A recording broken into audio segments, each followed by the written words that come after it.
Reader Mode has an estimated reading time feature.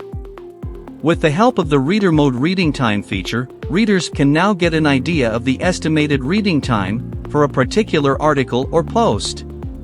To enable and display the Reading Time button, go to Reader Mode Settings page, General Settings, Enable Reading Time. Now the Reading Time button will be visible on the General Mode and Reader Mode layout. You can customize the Reading Time button styles and colors. To customize the Reading Time button, go to Reader Mode Settings page, Display Settings. From the General tab, you can select Display Post Type, Button Position, Button Size, and Button Alignment. From the Reading Time tab, you can select Display Post or Page Type, such as Single Post, Blog Page, Archive Page, or Search Page. The Reading Time button position can be customized at the above post content, above post title, or below the post title.